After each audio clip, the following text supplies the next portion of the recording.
Mr. Gleason, General Maas, Mr. Hall, Mr. Fay, Mr. Macy, distinguished guests, ladies and gentlemen, Mr. Freeman, I want to express my very great appreciation to all of you who work in this most important and deserving field, the employers, the members of the federal government who've concerned themselves with this problem, Mr. Gleason, Mr. Macy, the armed forces, the AFL-CIO, Mr. Freeman, who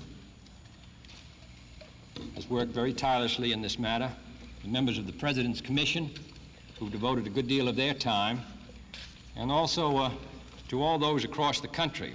One of the impressive things that I've seen as I've traveled across the country, I remember going into the McDonnell Aviation Company in St. Louis, Missouri, which has been one of our most progressive employers in hiring those who are mentally handicapped and who have been among the most useful employees of the company. Others in Long Island, others stretching across this country, employers who have gone to great pains to bring into their establishments disabled men and women who then are able to make a life not by supporting, not because of the support of others, but by their own efforts, which have contributed to their rehabilitation. And to organized labor in this country, the AFL-CIO, who have worked with the unions, encouraging the unions to bring men and women in, make it easy for them to be hired. This is the kind of work which comes not from the top down, but from the inside out. We are hiring today at the White House a young man who is handicapped to work on the grounds at the White House. And I'm hopeful that people all across the country in the next year will make a special effort to bring into their lives in one way or another, by assisting, by hiring, by working with men and women who are handicapped, either physically handicapped or mentally handicapped. And this is an area which in recent months and years we've made a particular effort in. We're making a particular effort in the national government this year to bring up to date and really move ahead in the whole treatment of those who are mentally retarded and mentally disabled, as well as our efforts among those who are physically disabled.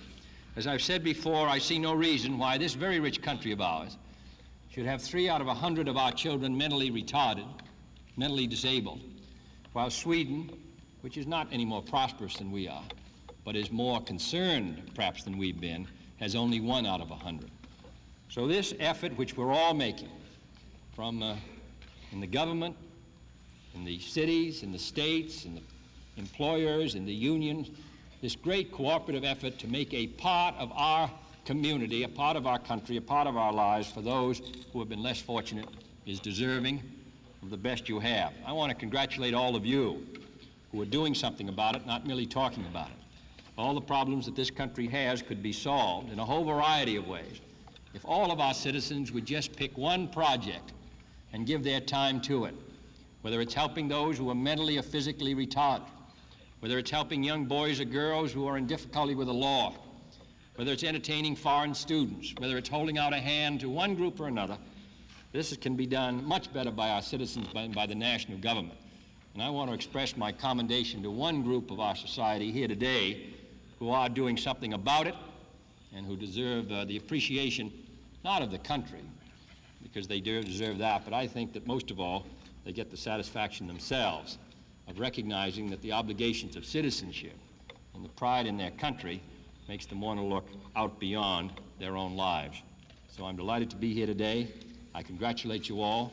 We pay a special tribute to David Hall. I can imagine nothing more worthwhile than what he is doing. I have some personal knowledge of what's happened to people in automobile accidents.